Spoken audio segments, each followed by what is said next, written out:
Ada yang beragam dalil, beragam contoh. Ada yang sifatnya bacaan, ada yang gerakan. Bismillah 4 cara. Dari sir, dari jahar. Ya, ada silent, sir. Bismillahirrahmanirrahim. Ada jahar. Bismillahirrahmanirrahim. Ada tidak dibaca sama sekali. Langsung. Alhamdulillahirrabbilalamin. Ada rakaat pertama dibaca jahar, selanjutnya tidak dibaca sama sekali. Itu yang keempat. Empat-empatnya disebutkan. Ada untuk sujud 2 cara. Ada telapak tangan dulu, ada kemudian lutut dulu. Ya, ada. Dan itu disebutkan, disampaikan oleh Nabi karena tidak semua orang bisa mengerjakan cara yang sama. Anda mau turun sujud, tangan bermasalah, sujudlah menggunakan lutut. Anda mau sujud dari yang tidak turun, lutut bermasalah, pakailah telapak tangan. Dua-duanya ada kemungkinan. Jadi jangan saling menyalahkan di situ. Jangan saling menyalahkan.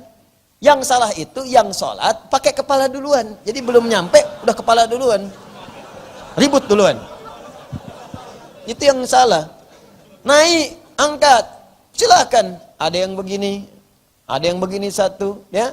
Ada yang begini misalnya, dan nggak usah ribut-ribut.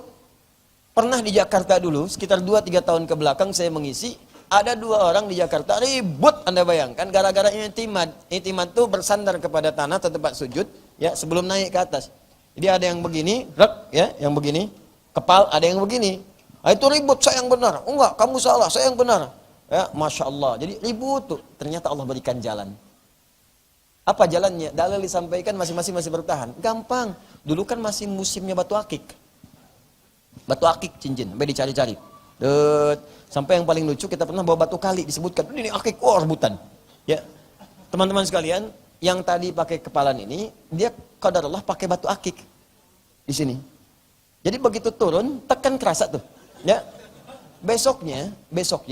Tangannya menjadi begini turunnya, nggak begini lagi. Ya, ditanya sama kawannya, sekarang yang begini sahih ya kan?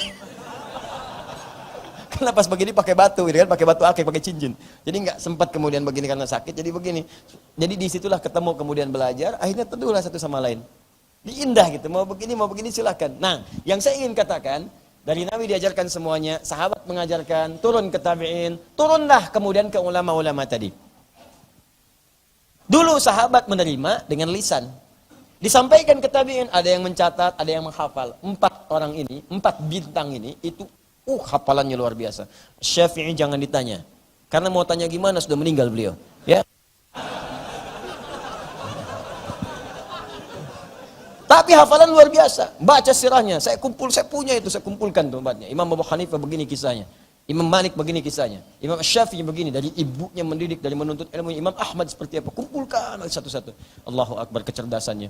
Yang hafal 1 juta hadis, ada yang hafal ratusan ribu hadis, yang fiqihnya, yang belajar logohnya sampai datang ke pedalaman sampai macam-macam. Asy-Syafi'i, Hambali, Maliki, Hanafi. Semua hafal dengan ingatannya, ya. Mahfuzun fis sudur, hafal dengan ingatannya, maktubun fis sutur, dan bisa menuliskannya sempurna. Apa yang dihafal dituliskan. Jadi ada yang nulis karena nggak bisa hafal. Ada yang hafal nggak bisa nulis. Ini bisa nulis, bisa menghafal. Karena itu ajaran-ajaran mereka itu langgeng sampai kekinian. Karena dituliskan di kitab mereka. Disampaikan di murid-muridnya. Maka ketika mereka mengajarkan, mereka paham 4 tadi. Bismillah ada 4 cara. Jahar, sir. Tidak sama sekali. Pertama jahar, selanjutnya nggak dibaca. 4 cara. Ya, ketika mereka mengajarkan pada murid-muridnya, disebutkan ada hukum-hukumnya. Cuma dalam prakteknya mereka harus memilih 1. Nggak mungkin 4-4. Jadi praktekkan. Saya imam besar. Wah, luar biasa.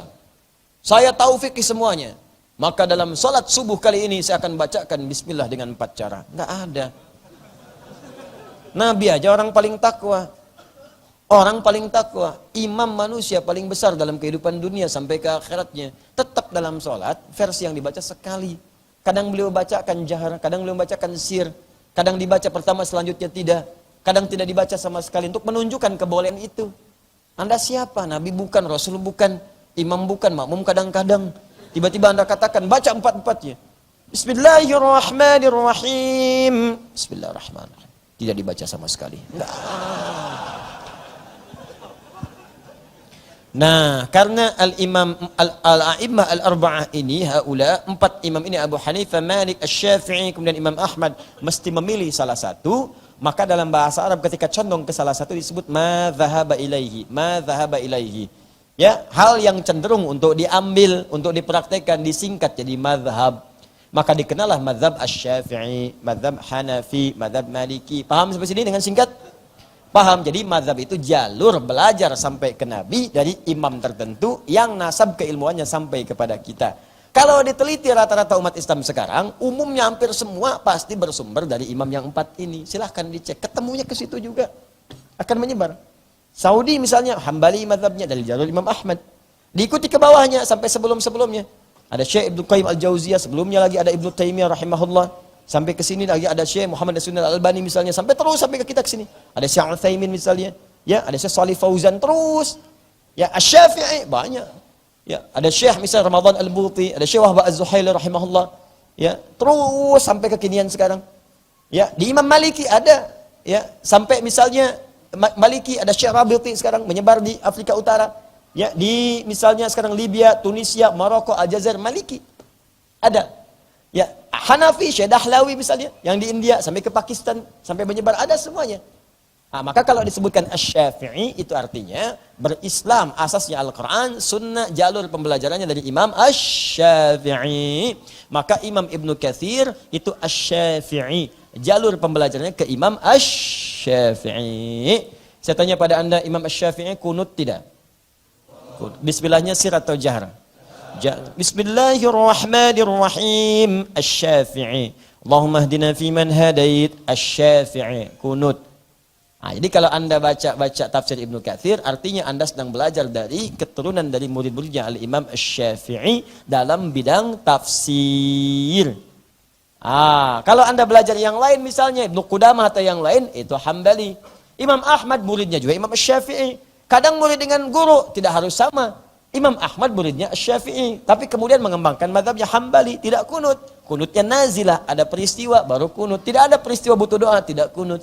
Imam Malik kunutnya tidak jahar, sir, sebelum rukuk. Imam Abu Hanifah tidak kunut sama sekali. Ya, dalam subuh. Tidak ada masalah. Apakah pernah mendengar misalnya Imam Ahmad ditahzir oleh Imam Asy-Syafi'i? Tidak. Imam Malik berselisih kemudian dengan Imam Asy-Syafi'i? Tidak. Imam Abu Hanifah marah-marah kepada Imam Malik karena kunut? Tidak. Biasa saja. Bersahabat, kadang makan di rumahnya, minum teh bersama, bergembira bersama, sedih bersama, tertawa bersama. Imam Asy-Syafi'i kunjungan ke Imam Ahmad, makan di situ. Imam Ahmad kunjungan ke tempat Imam Asy-Syafi'i, Imam Syafi'i kunjungi Imam Malik, biasa saja. Jelas ya? Ini yang paling aneh, belajar tafsir Ibnu Katsir, tapi kemudian menyimpulkan dengan penyimpulan yang salah. Apa kesimpulan diantara yang salah? Anda nggak ngamalkan kunut, nggak apa-apa. Tapi nggak usah kemudian menyoal orang kunut, bid'ah. Ini tafsirnya, baca tafsir Ibnu Katsir. Yang dipelajari itu Ibnu Katsirnya Asy-Syafi'i. Anda yang mengatakan bid'ah, ya Anda belajar tafsir dari orang yang praktek kunut. Coba dicek.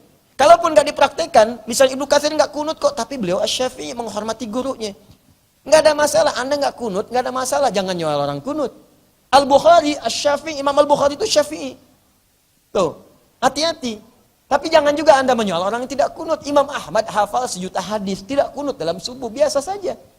Mau kunut, ini dalilnya. Tidak kunut, ini dalilnya. Yang salah yang tidak sholat subuh. Kenapa masalah kunut kemudian jadi rame? Dan tidak ada kaitan dengan ormas. Sami'allahu liman hamidah, Allahumma hdina fiman hadait. NU. Tidak. Sami'allahu liman hamidah, Allahu akbar. Hamdiyah. Ya. Enggak ada. Anda sholat berdiri di depan imam yang kunut. Imam kunut, Anda tidak kunut. Kata Syekh Ibnu Utsaimin. Syekh Utsaimin itu mazhabnya Hambali. Beliau tidak kunut subuh, tapi beliau berfatwa, kata beliau, maka makmum yang tidak kunut, kalau berdiri di depan imam yang kunut, maka dia ikut kunut dengan dalil mengamalkannya dengan mengaminkan.